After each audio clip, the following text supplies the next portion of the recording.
Hello guys, welcome back to the Crouching Tiger, Hidden Dragon podcast. My name is Michael, and I took a little break, but now I'm back, so we can talk about UFC 228. Let's get right into it. I'm only going to talk about two fights, Tyron Woodley versus Darren Till and Jessica Andrade versus Kalina Kowalkiewicz. I didn't want it to overwork myself after a break, and I felt like this was a good event to come back, so let's get right into it. Tyron Woodley versus Darren Till. So before the fight, I thought that the main objective was going to be the positioning inside the cage and the output, meaning who will control the octagon and who will throw more strikes. Since Woodley has this weird way of controlling the distance and volume by backing himself up against the cage, before the fight I thought that this is what is most likely to happen. If you're Darren Till, you want to make the most out of this opportunity, because when Till fights outside fighters, the game plan that will be the most beneficial is to pressure his opponents. But since Tyron is most likely going to back himself up against the cage, Till wouldn't really need to walk him down that much. He would just have to make sure that in this position with Tyron's back against the cage and Till's back facing the rest of the octagon, he would have to make sure to take advantage of this position. So how would he do it? Well, circular strikes are always going to be a good choice for a fighter that decides to pressure, because they cut his opponent's lateral movement, and when you trap your opponent against the cage, now you can throw a combination because your opponent's feet are squared and he doesn't have that much power in his shots if he fires back at you, and there's also not a lot of space to escape without really engaging. And of course Till would have to be careful about the wrestling. So before the fight I thought that if Till pressures well and actually throws more strikes than he did in his last fight, he could put himself in a position where he could win this fight. But if he doesn't do that, then Woodley has a good chance of controlling the pace, landing his shots, using his wrestling, using his takedowns. Takedowns would be a good idea, so that's how the champ could win this fight if he doesn't lose the initiative, basically. So now, did it happen during the fight? A little bit, but additionally, Tyron Woodley had the answer to what Till was doing to him, so let's talk about what happened during the fight. So the fight starts and you could already see that dynamic with Woodley backing up and Till pressuring. And Tyron Woodley, instead of staying with his back against the cage, he lures Till inside of his distance and fires back a combination, which is an important thing.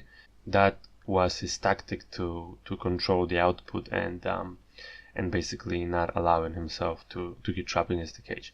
Then there was some clinch and a takedown attempt very early in the fight, which shows that Tyron was more urgent this time. And the position that they ended up being in was body lock with both underhooks for Tyron Woodley. And usually from that position you can get a takedown.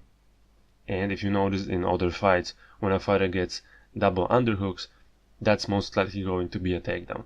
But here Till was using good leverage and not really allowing Tyron to chain his takedowns. There were some trip attempts, but that's how far it went. And if you get stuck in that position with both underhooks, two things can happen. Either your opponent will dig for one underhook and maybe turn you around, or at least stop your takedown attempt, or you're going to work for a takedown and eventually get it. And I felt like the referee didn't really give the fighters enough time to work, because even though it was a clinch exchange, there was clearly one fighter in a more dominant position, and it was Tyron Woodley. And I felt like with more time, the position could improve for either fighter. But anyway, back on the feet, the same dynamic continued. Till was pressuring and Tyron was backing up. One thing that changed, and one thing that I mentioned before, were the feints from Woodley. They were not allowing Till to get too close, and that is one of Tyron's tactics to control the volume of the fight. He's going to feint at you, and you know that he's a good wrestler and he's powerful, so the feints are something that you don't want to ignore. And then Woodley can attack off of those feints. And my man DC on the broadcast 2 minutes into the fight, he noticed the same thing I noticed, and he was explaining that Woodley was setting traps by backing himself up against the cage, feinting, and then punching off of those feints. Good job for DC for calling it. One thing that I also noticed was that Woodley was touching and even at times holding Till's lead hand.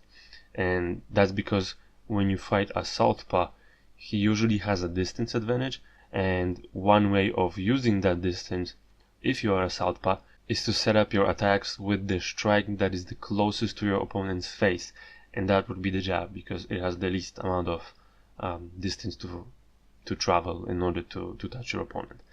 And Woodley was taking away Till's jab by touching it and not allowing him to use it, and ultimately slowing down Till's output.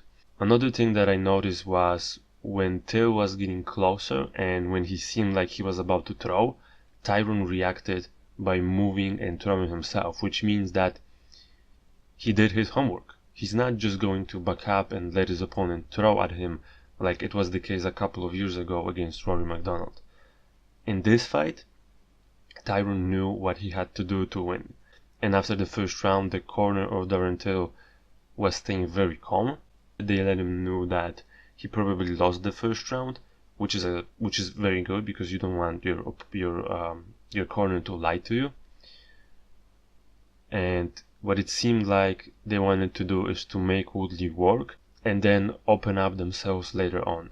For Woodley, the corner advice was to keep the feint, and I felt like it was a really important part of the strategy, because as Woodley is backing up, he has to do something that will not allow his opponents to just walk him down and throw at him at will, basically. So that was a good idea. The feints really worked. And from the beginning of the second round, Till was more aggressive, if you can call it aggressive, more active maybe. He was moving forward, trying to land the jab and faking his left straight. And as he finally decided to throw it, Till walked straight into Woodley's right hand counter, and it was also a inside right hand counter. Till had the outside foot positioning, and Woodley was able to land that from the inside, which is a tricky shot because you usually think that an outside foot positioning would gain you the most advantage, but there is a way of landing an inside shot on the opposite stance, and that's what Woodley did. And from that right hand, Till went down and Woodley followed up with some nasty ground and pound from the guard. Punches, elbows, man, just damaging shots, and Till was taking a lot of damage. And it seemed like Tyron was going for a finish, but Till was not going away, and Woodley burned a lot of energy trying to finish him. So instead of that, he invested in passing into a better position, and he got into a mount for a second, but then Till recovered half guard, and from that position there was a little bit of ground and pound until Tyron synced up a Dutch choke and made Till tap. That resulted in Tyron Woodley winning by submission in the second round and defending his title. And right after that, he received his black belt, which was a very beautiful gesture from his coach, and it was the fourth title defense from Tyron Woodley in a pretty good showing. He baited Till inside of his distance and landed that right hand counter, which we've seen him land before. And man, it's a dangerous game. Till made one mistake. He overextended himself by really not setting up his left hand before throwing it. I felt like starting with kicks to get the distance and some control of at least one of the ranges would benefit Till more, but man, Tyron Woodley did a good job of not letting him too close to open up by throwing those feints and using good movement. I feel like people don't give enough credit to Tyron Woodley. Yeah, sure, his style can be weird and it can make for a boring fight at times, but he's a winner and he doesn't really care how it looks like. He's going to win, and you kinda have to respect that. And this time it looked pretty damn good. The feints, the movement, the right hand that knocked Till down landed only once, maybe twice beforehand. Woodley pulled him into that inside counter and it only took one to knock him down. Then ground and pound that followed, and the choke. The choke was probably the most unexpected part of the fight because Woodley's last submission win was in 2009, so it's almost 10 years. And of course the Blackbird promotion, that was pretty cool to see, pretty wholesome moment. And it was a pretty good performance from Woodley. He, before the fight, he got a lot of crap. I don't really follow the news part of the fighting that much, but I've seen here and there that Dana White was not really pleased with Woodley.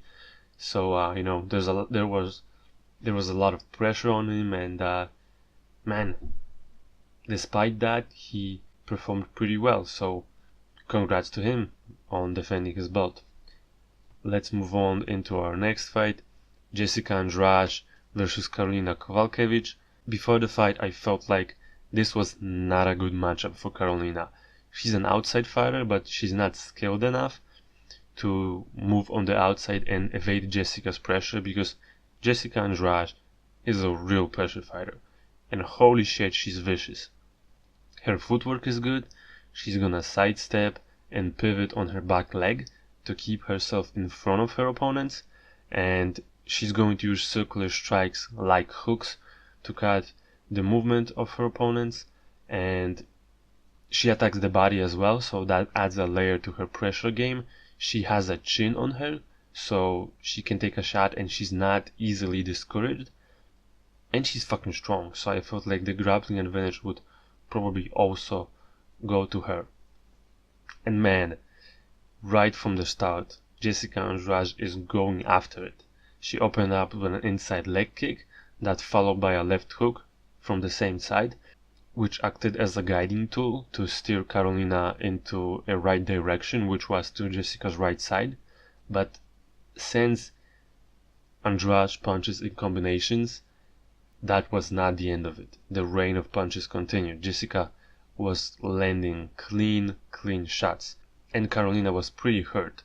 She seemed to recover a little bit later on and landed a couple of strikes of her own, especially in the clinch, because she is really good in the clinch. If you remember her fight with the current strawweight champion, Rose Namajunas, Namajunas got sucked into her kind of a fight.